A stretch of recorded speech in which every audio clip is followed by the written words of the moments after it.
And now, coming to you live from the City of Angels, Los Angeles, California, it's the Sheena Metal Experience with your host, Sheena Metal, only on KGRA Digital Broadcasting.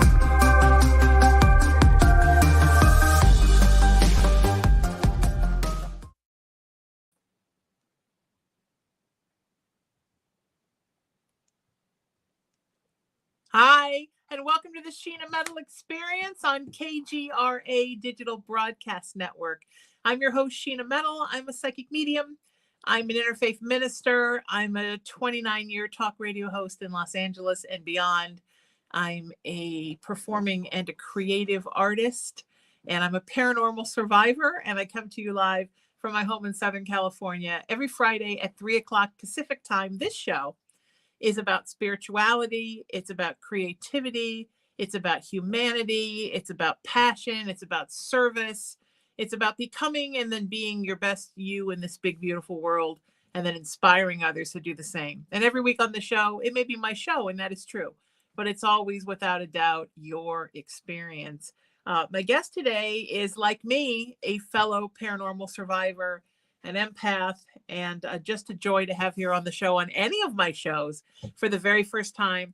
Please welcome the wonderful Melody Brookman. How are you, my friend? It's good to have you here. Hi, I'm fine. How are you is a weighted question. Yeah. When you're being hounded by spirits. Yeah.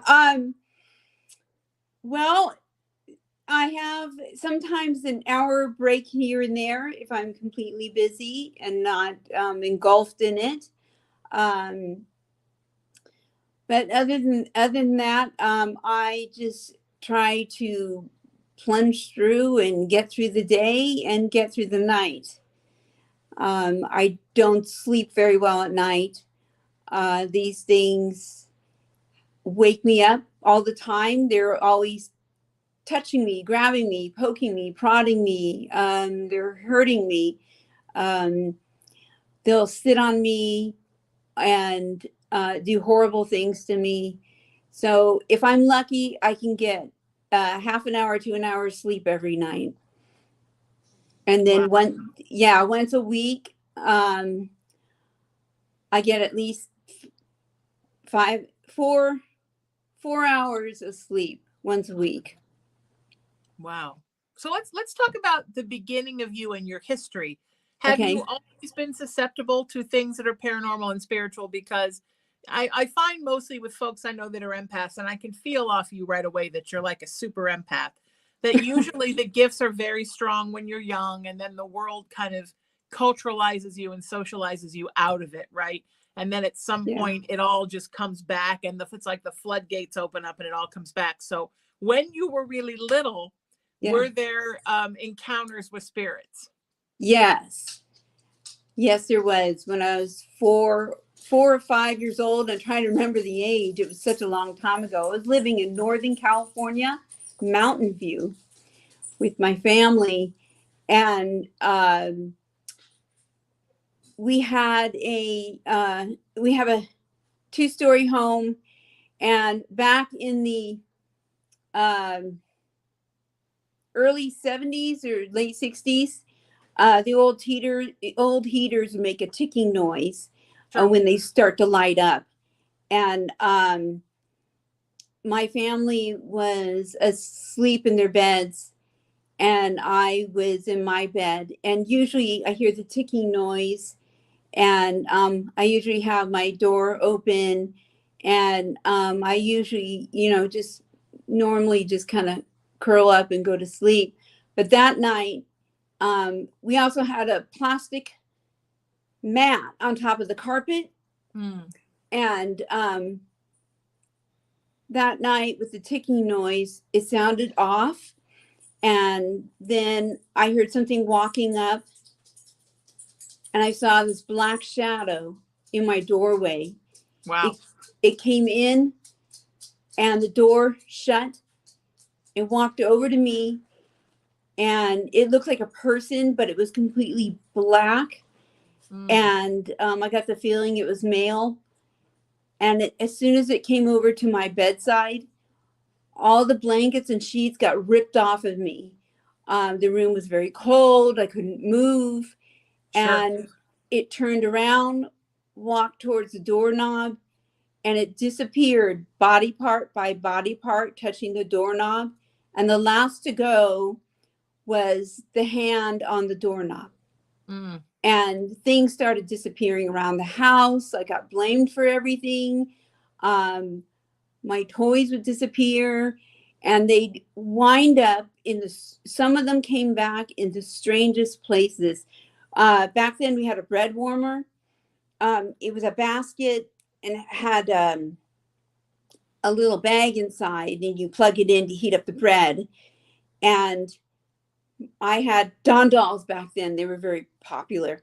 And one of them was found. I found it in the bread warmer downstairs in the kitchen cabinet below. And how I got there, I have no clue. But yeah, that's what started me believing there was something there. And my siblings usually play jokes on me, but that night, none of them were playing any jokes. It wasn't like my sister used to hide under my bed and reach up and grab me and think it was funny, you know? Right. Yeah. Not funny in a haunted house. Yeah. Yeah. And that went on, I think just about a week or two, and then it disappeared. So I've had paranormal experiences throughout my life. But this one, I never imagined in a million years that this would ever happen to me. You know, you watch TV shows and sure, and you think, oh, you know, that's frightening, but you know, it would never happen to you. So, but it did. Yeah. And it was the worst kind.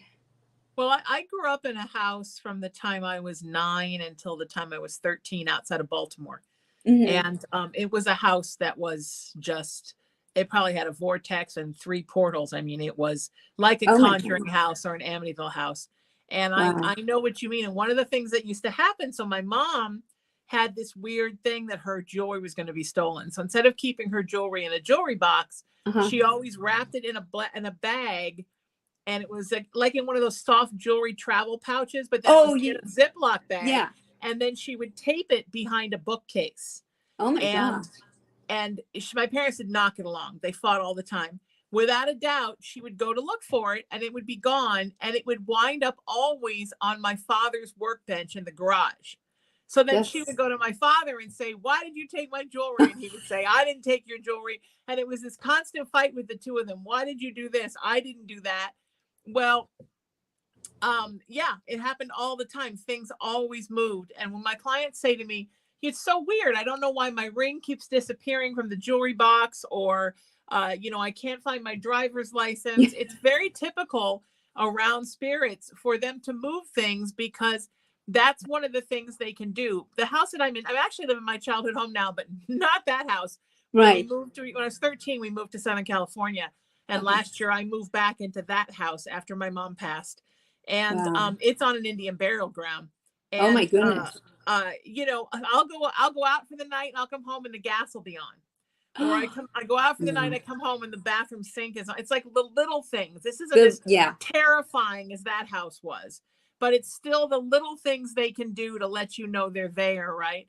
But in a house like with a situation like you, where they're attached to you, I don't think anybody knows until they live it just how terrifying that is. Yeah, it's horrifying because you can't close the door to a haunted. It's not like a haunted house where you can close the door and leave and get like a night's rest, or you know, go somewhere else, or sell the house and you get rid of the haunting, you know. And I know sometimes they follow, like in the San Pedro case, they did follow, but then it went back to the house. So it wasn't so much of an attachment, that haunting, but mine, I've moved 4 times now. Wow. And it's still there. And I hear full conversations. Most people only hear like a word here or there or whisper, you know. They don't hear very much, but they're constantly talking, and I'm hearing them nonstop. And they're as loud as you and I talking, and they can be louder. Barry Conrad's my boyfriend, and he met me at my house for a haunting, and he doesn't hear them at all. He doesn't hear them talking at all. And I hear full-blown conversations. And it's one thing to hear something, but to hear conversations nonstop, that's something following you around and harassing you, it's really annoying, and it's tormenting because you really don't want to hear them. Yes. As much as people want to hear them and they try to get EVPs, I don't even need an EVP because I hear everything they're saying. Yes. It was Barry. Barry's been a friend of mine for 10 plus years. And it was him that suggested that you come and do the show. He was like, you have to talk to her because this is what she's going through. And, there's a need for people like us to talk about this, Melody. It's many, many times in my however many 29 years of radio, in the 15 years or so that I've been talking about my paranormal experiences and interviewed other people, it's many stories, right? I tried to tell my family. They told me it was against God. We tried to tell people what's going on in our house. They kicked us out of the church. I mean, so many different stories, right? My mom they put me in a 72-hour hold in a mental hospital. Oh my gosh. Because of I was seeing things. I mean, so one of my very good friends is Andrea Perrin, who grew up in the Conjuring house. Her family, of course, the story of the Conjuring. And we talk about this all the time. I did a spot on her new talk show, and we talked about how, there's all this outreach, right? And rightfully so, for kids who've been physically abused or mentally abused or sexually abused, but nobody talks about paranormal abuse and what it's like for kids who go through this, and how horrifying it is for some of them who are seeing, Hat Man and shadow figures and things looming over their bed. And it's terrifying. And it's not their sister this time playing a prank with the hand. It's actually a terrifying spirit. And then also for adults, what do you do when you are being abused by something paranormal? You can't just go to a therapist and say, this is what's happening. They don't believe you. And my doctor didn't believe me. I was lucky I wasn't locked down when it first happened. Yes. Yeah. So there's a time where we would have been, right? There was a time in our world where they would have automatically committed you for saying something like that. Thankfully, this is not that time, but there's still that level of disbelief, and that didn't really happen. And why are you saying that? And a lot of times I think it's people also trying to deny their own stuff because they know things have happened to them. So they're trying to act like it all doesn't exist. And that's why I think there needs to be more support for paranormal survivors because of that. Yeah, exactly. That's how I feel. And there should be psychiatrists and psychologists who will back up and help victims of the paranormal. And another thing that I've been trying to get people to do, and they won't do it. I've reached out to many. There's so many tech tools out there. The REM pod and the EVPs and recorders and cameras, whatever. Yeah, right. Sure. But they're all to attract ghosts. Right. And there's none out there to actually ground out the EMF waves that the ghosts ride on for negative ghosts that assault victims. There's none out there. And I've been trying desperately. Can't you make something to get rid of ghosts? And they won't do it. And I think the reason why they won't do it is because, oh, we want to make money in the market to attract ghosts, not to de-attract ghosts. Because then, once they buy it, they're just going to, get rid of the ghosts. They don't need it anymore. But there should be a market for it, because being assaulted by a ghost and an unknown, an invisible force is the most horrible thing anybody can go through. I know a lot of people have been through it. I was raped and molested for 3 months straight, and they kept taking turns. And it was horrendous. It didn't matter. I still had to function as a human being and go to work. So it didn't matter if I was standing, sitting, walking. They would still rape me nonstop. I was bleeding down there, got yeast infections down there. And it was just horrible to be victimized that much through these entities. Some people get raped like maybe once or something through a haunting, but to be raped 3 months straight is horrendous. Today, they still try to rape me and molest me, and they still do horrible things to me.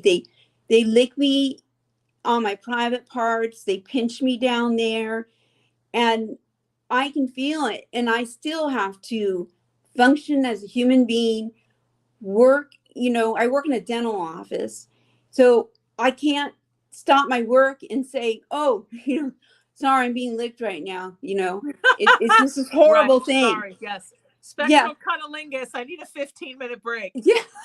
So I can't stop my work because that's going on. And most people don't even see it or know that it's going on. These things are solely after me, even though Barry he got scratched recently, and there were, he did feel the vibration finally that I feel when they're trying to assault me. Under his couch cushion. And I was like, I wasn't, like happy that he felt it. I was just like, oh my gosh, you felt what I'm going through, which was, to me, it was like, oh, finally somebody can feel what I'm feeling all the time. And it's just, they need professionals out there to help people that are traumatized by the paranormal. They need professionals out there to make tech tools to actually get rid of these entities. That's what I think. You can put crystals and stones and holy water or whatever up, but it's just not enough. They seem, these entities, they like test the water. They'll sit there and they'll go, it burn, burn, burn, burn, burn. And then they just, oh, I can take it now. And then it doesn't work anymore. And so I'm constantly switching things around, changing things so that they don't get used to what I'm doing. And then I go back to something old again, and they're like, oh, it burns again. And so I have to always keep going on switching things up, so they don't get used to it. And that's... I mean, if I may be frank, and if I'm speaking too privately, tell me to stop. Do you literally douche with holy water? Yeah, I haven't for a long time, because last time I did, it wore, they kind of got used to the burning, and then it wasn't working anymore. And I used the whole thing up. I mean, I needed like a bucket full.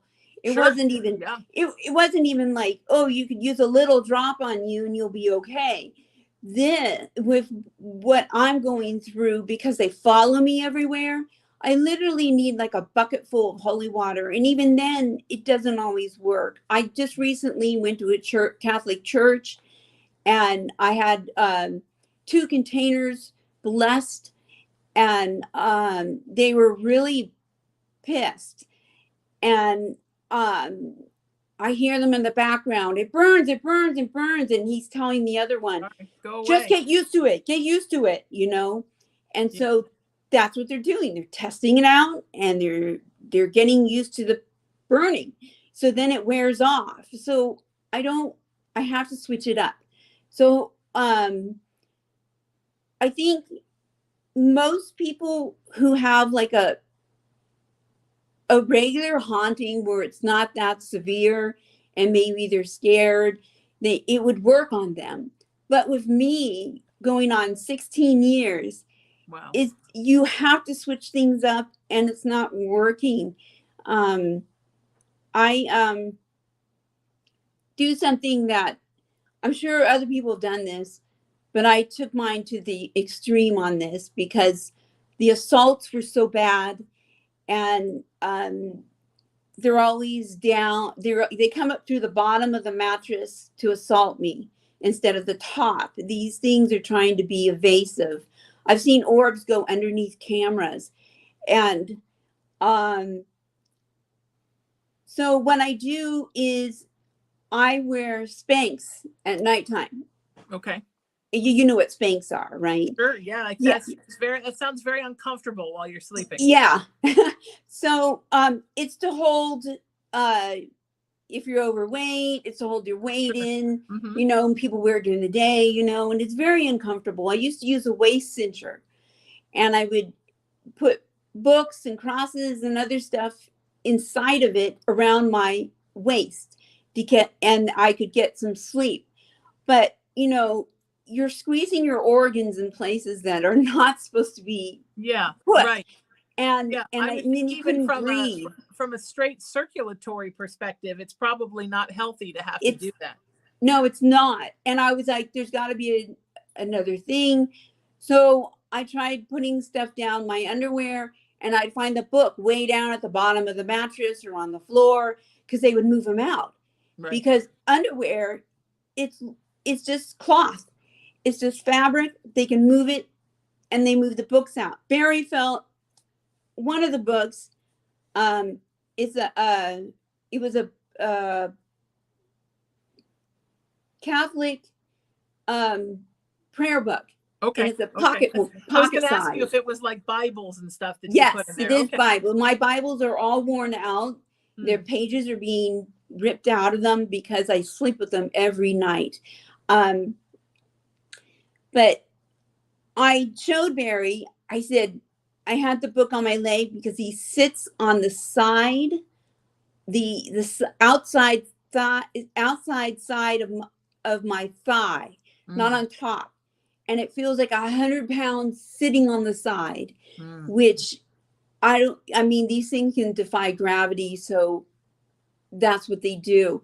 And then I can't walk the next day because I'm in a lot of pain because he was sitting on it for hours. So I started putting a book on my thigh and I felt him pushing the book off. And it was this force.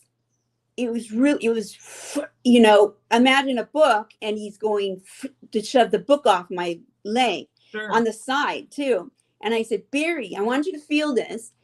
And so he put his hand on the book with my hand on top and he felt them shoving the book off of me.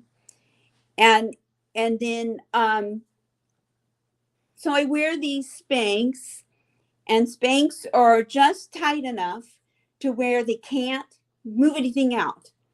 And I will mix it up and I'll put a little Bible down there.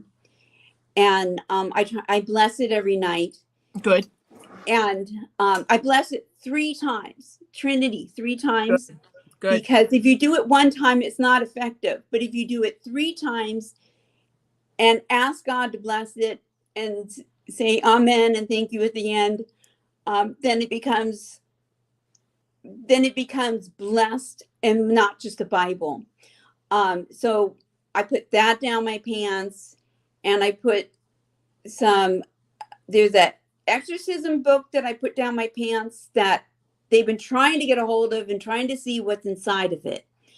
And mine are so worn out. I have 4 of them that you can't even read the title anymore. It's by Pastor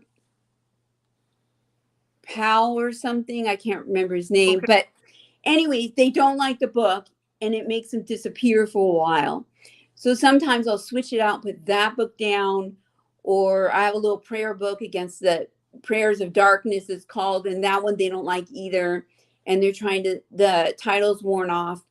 That one, they're small, so you can fit it down your underwear. Sure. And I put one in the front and the back.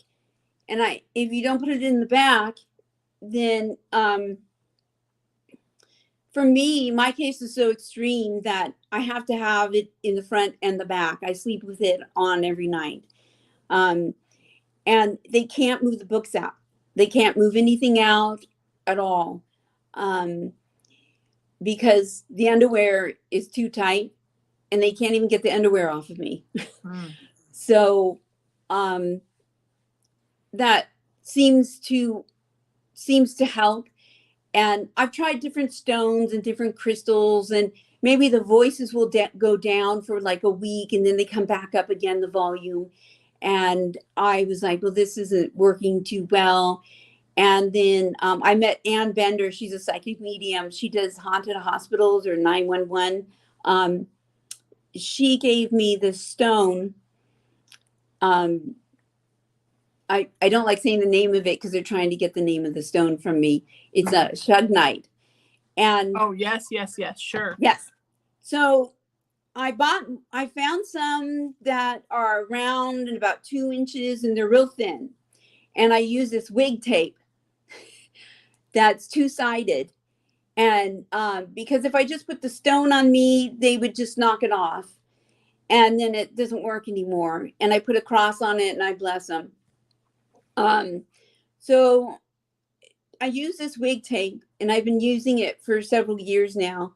And it's 2-sided. And what's great about it is I can feel them trying to pull at the stone and they can't get it off because that tape is very, very sticky. And and the stones will stay on me for at least like 2-3 days. And that seems to help to lower the voices, and the attacks are lower. They're, not as much, but they're lower. But I don't wear them all the time because I don't want them to get used to it. So I'll switch them on and off. Melody? And again, Yeah. I say this with so much love because I know Yeah. what you're going through and I've been through it. What does this do to your body? I mean, putting wig tape on it and wearing Spanx and having to sleep with crystals in and out of your private parts. I mean, Yeah.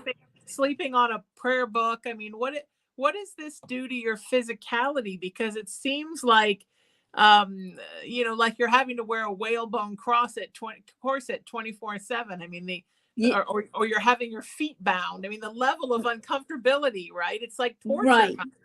Yeah, it is a torture. But I've gotten used to the Spanx. I've been doing this for years now. Okay. So the wave cincher I don't do very often anymore. It's just that you can't breathe with it on. It's very uncomfortable. But I've gotten used to the Spanx, so it's not that bad anymore. And the books, I make sure they're very small so that they're not that uncomfortable to sleep in.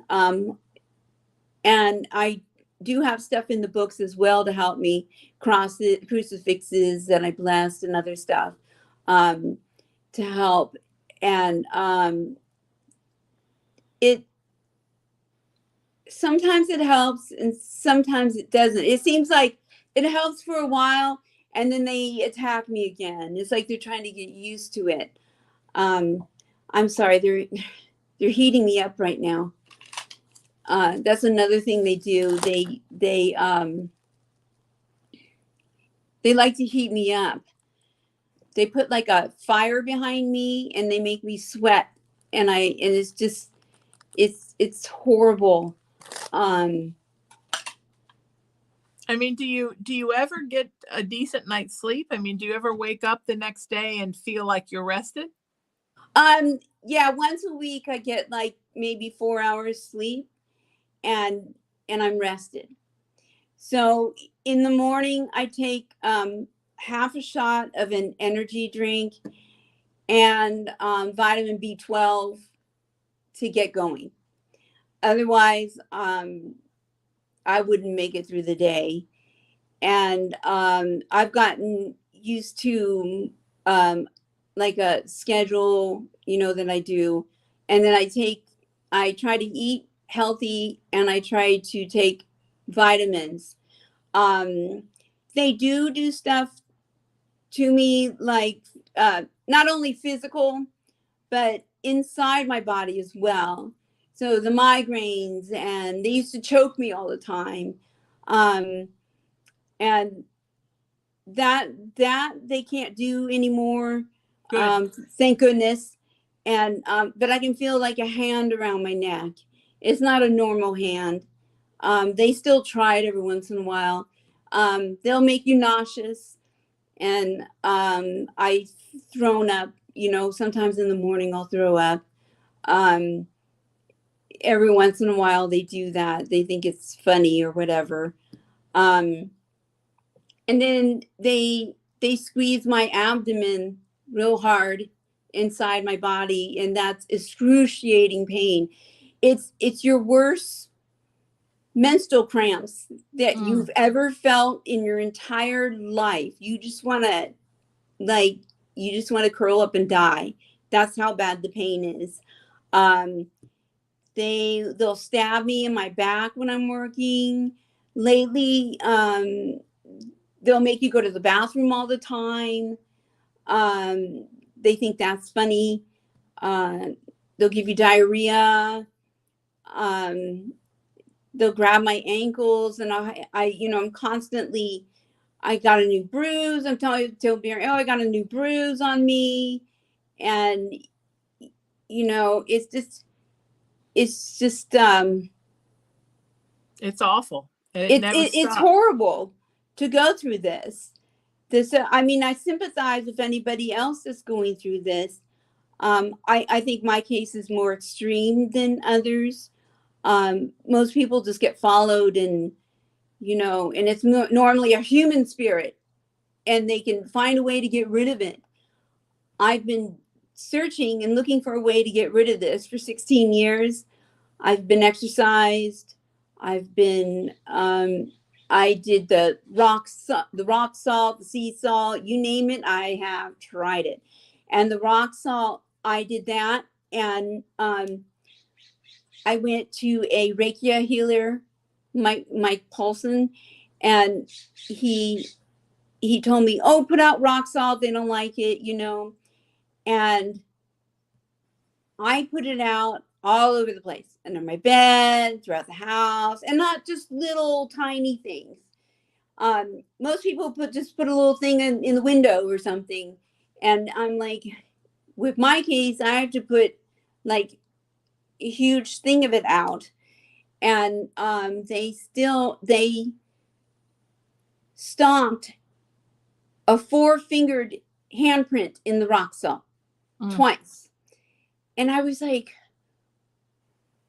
what the hell? Where did this come from? At first I was like, Barry, you didn't touch the salt. And Barry wouldn't touch it.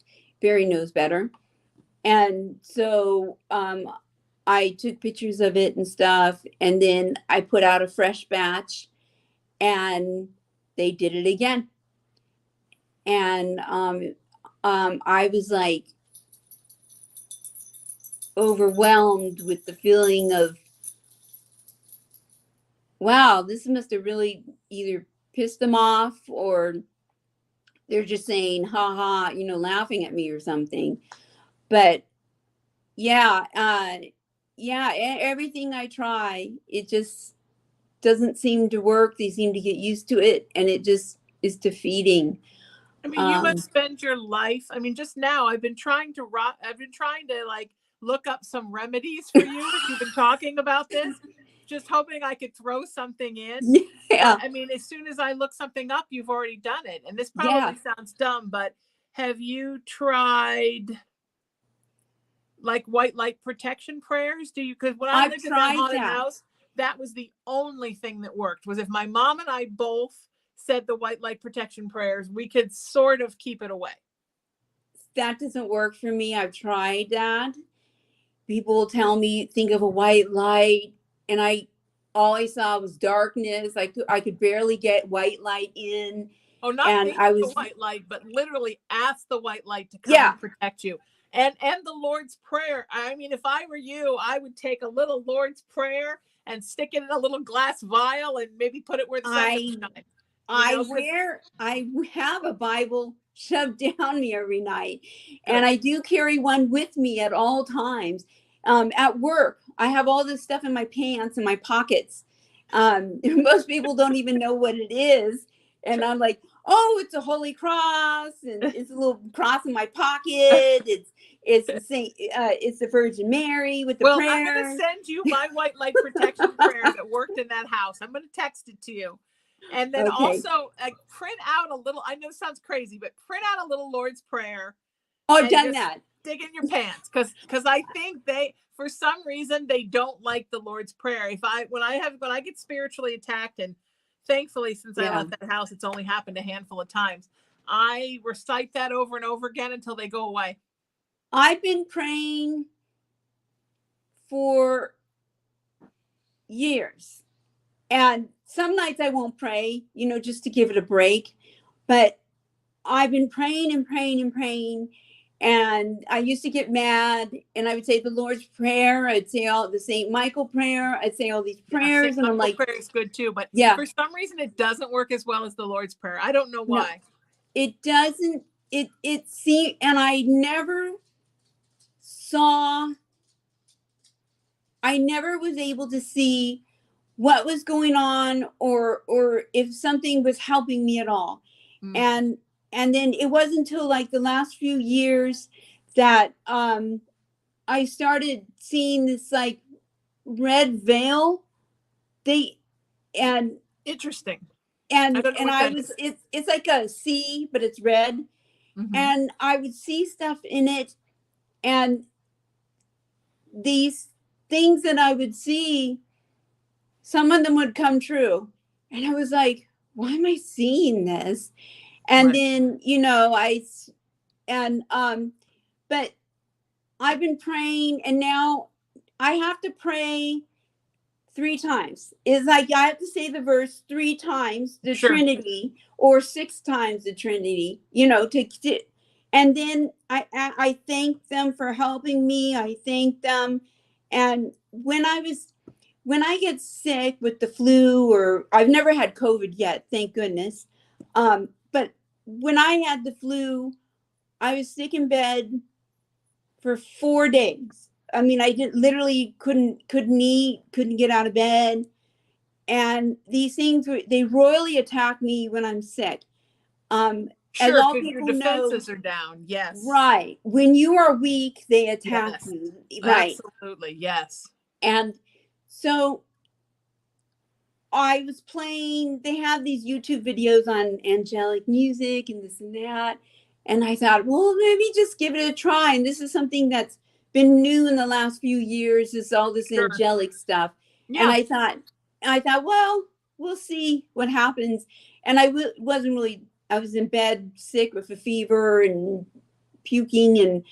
And so in this red veil,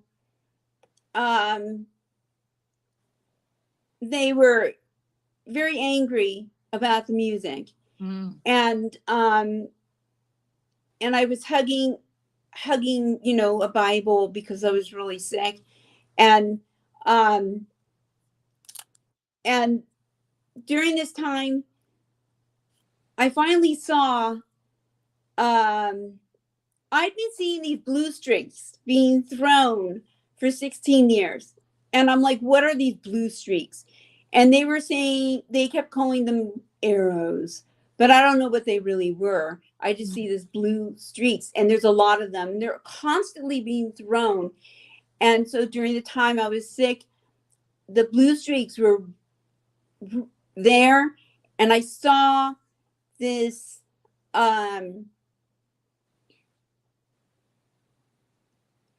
person. It looked like a human on a horse.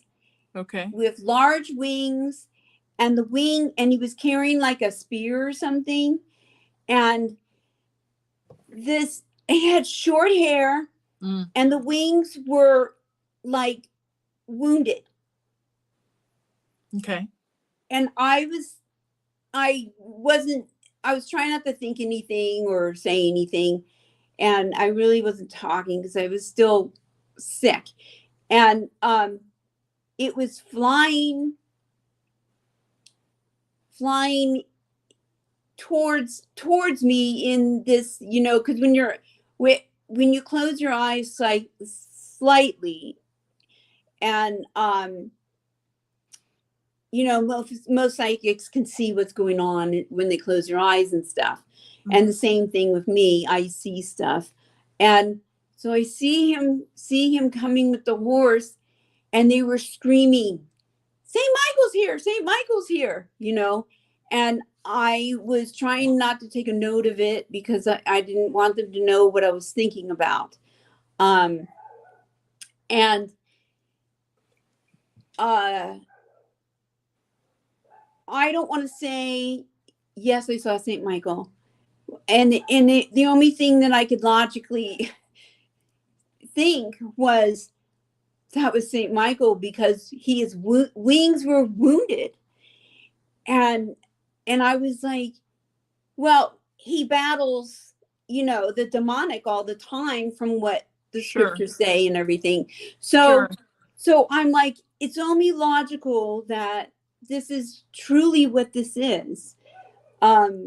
Because I don't think if you see St. Michael, that his wings would be full and white and lovely and everything, because he's battling all the time. Right. So wounded wings, yes, that makes perfect sense that he's there and he's trying to help.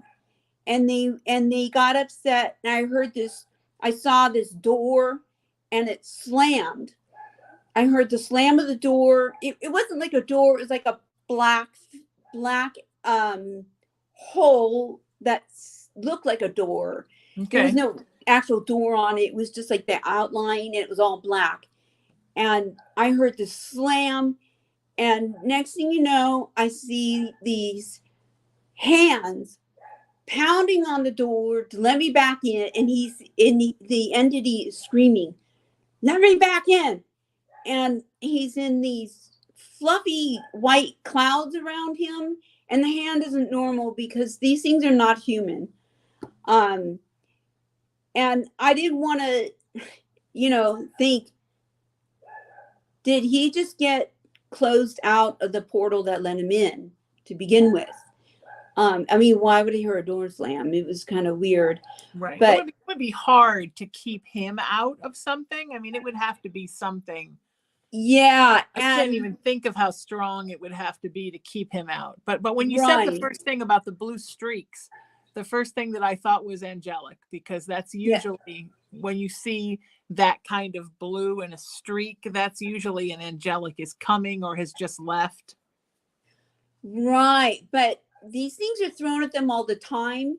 I've seen lightning. I've seen these wide bands of gold light being thrown at them.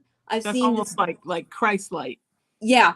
And I've seen these like lightning bolts being thrown at them, and they don't like the cold. Anytime I put anything cold on me, they back off. Okay. And I was like, well, that's really odd. And I go, I just, I'm still struggling to figure out, are these demonic? Are they not? What are they, interdimensional beings? I mean, I don't know for sure. And I don't want to believe everything that I'm hearing either. I'm taking everything with a grain of salt. We've gotten lots of orbs. I'll send you some videos, but we've gotten lots of orbs around me, and we've even gotten these rods. Sure. around me. And sometimes these rods will have like a spine or something attached to them. When you look at them real close up, it looks like a spinal cord. And I'm like, that's really strange. I mean, and yeah, it's just, I have lots of stories, and it's 16 years worth of stuff going on. Yeah. I did finally see what was throwing the blue streaks. And I didn't want to say, I'm still kind of taking it with a grain of salt. I saw this, there was another time I was really sick, and it was like 4 days of this flu I was going through. And I played the angelic music again. Good. And they were very angry. And in and out of, trying to close my eyes and get some rest of them attacking me, because they would heat me up to make me even sicker. Sure. Yeah. And they would try to make me puke and everything to make me puke even more, but I was puking from the flu. And they tried to make me puke even more. And so I would pray and, ask for help and whatever I can to get through this. And I saw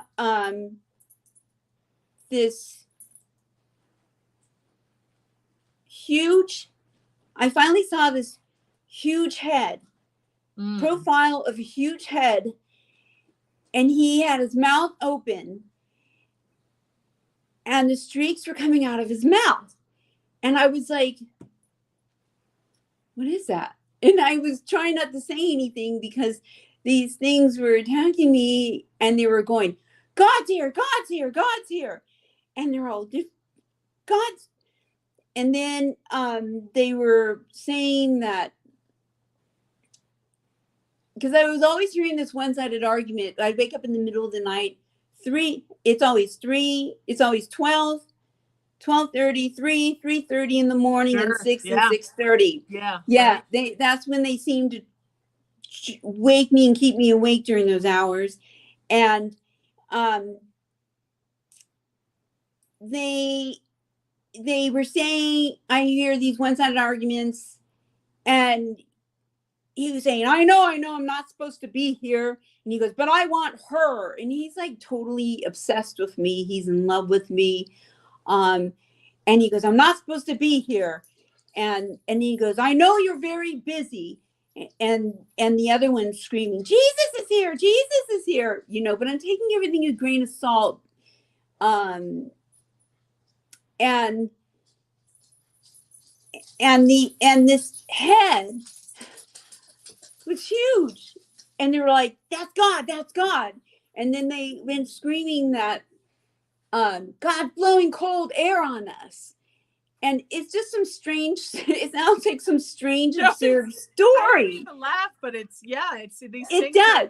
They're like, so hideous. They're almost comical.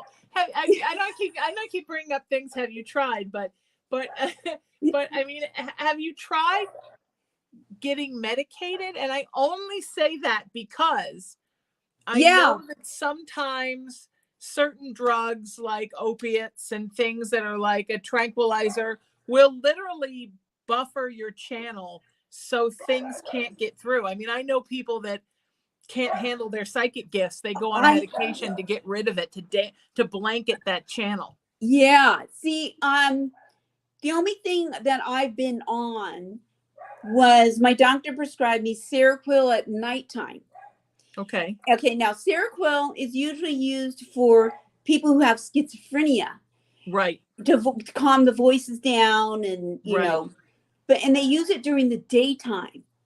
But it's also a sleep medication at night. I gotcha. That was the only thing for years that I'm off of it now. Yeah. And for years that I was on, so I could get some sort of sleep. Yeah. And I'm not a big fan of like meds for everything, but I'm a huge fan of meds for the right thing. Yeah. And I think that maybe if you could just get your channel, it's like someone throwing a comforter over the channel and blocking it for a while, maybe they would get bored with you eventually if there was no one to play with, and they would go find somebody else and leave you alone. But the problem is, I've tried like getting rid of everything religious and getting rid of all the stones and like clearing my head and like try to live a normal life and try not to think about it, right? And after a week, they're still there. And I can't get, it's just like, it's like they're it's like a magnet. They're stuck to me, Yeah. you know? And I can't, so even doing all that didn't even work. I'm off the Seroquel. I didn't get a new prescription of it and I'm off of it, but I'm getting less sleep. And maybe you need to get something, and maybe something that's just like an anti-anxiety type medication, or even, and I can't believe I'm saying, but even like marijuana. I mean, marijuana. I'm allergic to marijuana. Oh, okay. That's another thing that blocks gifts. I don't even smoke. I don't smoke. I hardly even drink. I don't either. But I know for friends of mine that can't handle their psychic abilities, a little pot every night buffers that channel. Yeah, but pot makes me puke. It makes me nauseous and puke. I just feel like your channel is so open. Open, yeah. It's like a drain pipe, and they're just all running through it, you know? Yeah. I've gone like every time I'm on my way home, and I call Barry. I go, "Oh, I'm off work. I'm on my way home." And when I'm getting like within a mile of the house, he sees on the monitor and he goes, "Oh, the lights are coming in. The orbs and the rods are slowly starting to come in." And they go, "Oh, they know you're coming home." And I was like, "Oh, great." You know, and sometimes, you know, go to the monitor. We have cameras up.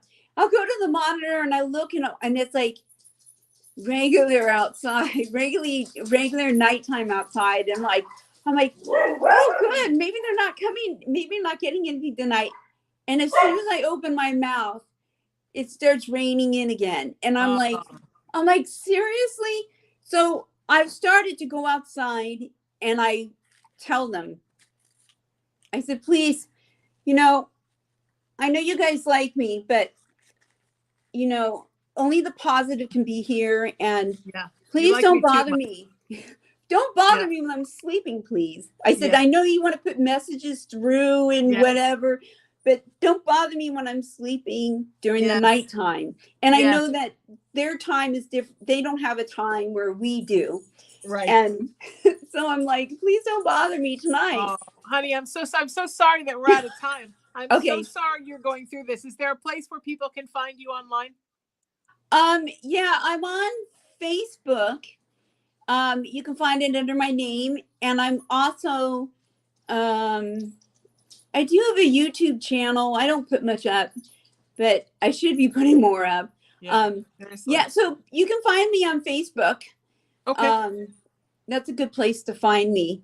Do that, everybody. And I thank you so much for being here. And thanks to KGRA Digital Broadcasting Network for putting this show together every week. Thanks to Melody Brookman. I'm at SheenaMetalSpiritual.com if you want to find me. And of course, everywhere on social media at Sheena Metal. You can also send me a text message, 818-437-0886. Till I see you next time, seek peace, live in love, lead with kindness, embrace unity, always work to raise your vibration, and know that you are loved and you are loved. I'm Sheena Metal. This is the Sheena Metal Experience on KGRA Digital Broadcasting Network. I'll see you next Friday at 3 o'clock Pacific time. Until then, stay beautiful.